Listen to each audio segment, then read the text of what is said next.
A day in my life nga nangitag sakit sa lawas. Nako, 5 kilometer lang na walk, okay na ko. Nagsugod ko og walk at exactly 3:30 PM kay nagtuo ko nga bugnaw ang panahon. Di ay to sa amo ang balay ra daing bugnaw sa gawas pertigyong inita. Gani kompleto ang ako ang tulog. Mao nang gi-enjoy na lang nako ko ang pag-walk diri gikan sa Katipunan padulong sa sentro Tibalog. Kay since wala naman tay walk og mga siguro mga 3 weeks na siguro ko wala naga-walking.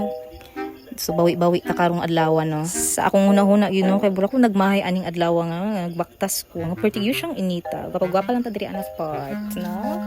Feeling gwapa. Feeling gwapa kay naka front cam man pero pag back cam ana chapa. Pero chocks lang. Dulong ko diri ila ate sa dos.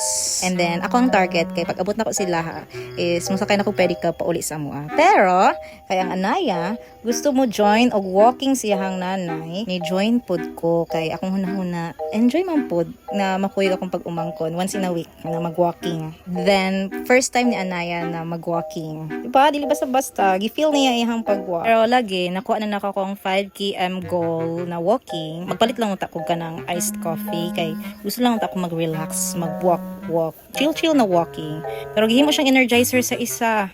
Nawara go, di yun nakatulog niyang gabi manda jud ang nanay agdadaan ni. Abi na ako kanang chill walk lang ni siya pero burag naka-jogging jud ko diri an part. Or ag na-enjoy ko kay nakuyag na ako ang gamay eating, napamangkin. Feel kay ni hang pag-jogging ko uban iyang nanay o iyang tita. And then nakita din ako sa Ate Maita sa dalan. Pabalik na to sa Ate Maita. Pero kay nakita man mi niya ning join sa siya kadjot para mo join og dagan-dagan kauban si Anaya. Nabibo ka jud ang amo ang pagdagan no kay naa si Ate Maita. Pero kanigi na time no kapoy na gyud kaayo kong tiil ay pero burag na hype ko tungod siguro sa iced coffee na akong giinom-inom. O ning klarong nag-walking og jogging kay naga-iced coffee. Pero ang anaya gyud enjoy kaayo siya. Full of energy pa jud siya pero ang tita in tawon nagdisngag na ang ilong. Sa iyahan no kay dula-dula ra jud ang iyahang kanang tumong ani na time pero kami diri ay ako ra di ay grabe na ginawang paningkamot rin na makasugakod. While ang ako ang ate is nag-recovery run unta siya pero recovery walk lang usa siya because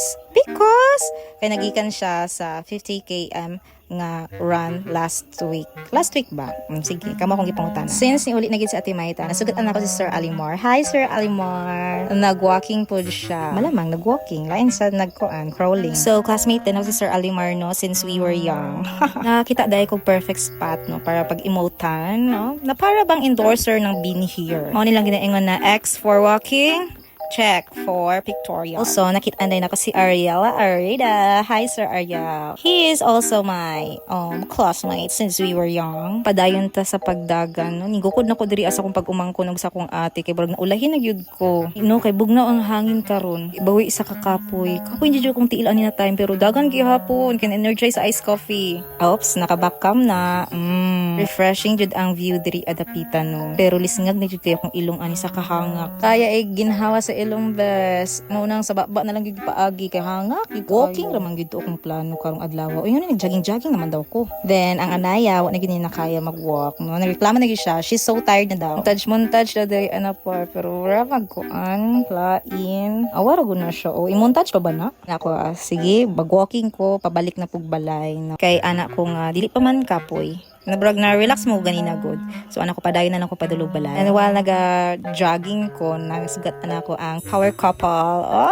Hi Jinky and her husband. This time ingon na jud ko nga mangitan ako pedicab kay musakay na lang jud ko paulig balay. Kay burag hawoy na gid ako ang mga legs. And nagsugod na pud og kangit-ngit. And then sa unahan kay medyo dagum na po. Hayag ang feed sa camera ani nga time pero ngit-ngit na gini siya sa palibot. Dika please agi na. Inspired na akong energy ka uli una jud ko ani. Duol na naman jud ko ani nga part. Mga 3 km na lang jud nana ko sa balay. Pero gusto na jud ko mo sakay og kanang pedicab kay nagkangit-ngit na sa palibot. Dili lang gyud halata sa camera pero ngit-ngit na jud. Finally na nagid pedicab. Dili unta ko niya pasak yun pero ning hangyo ra ko nasa kanto ra ko mo baba. And yes, nanako sa amo ang puro. Baktas na ko pabalik sa mga balay. And naka-stop ko sa usa ka palitanan og sudan. Then diri na ko na feel ang kasakit sa akong tiil. Ron, kinsa din nagsugo si mo mag-walking?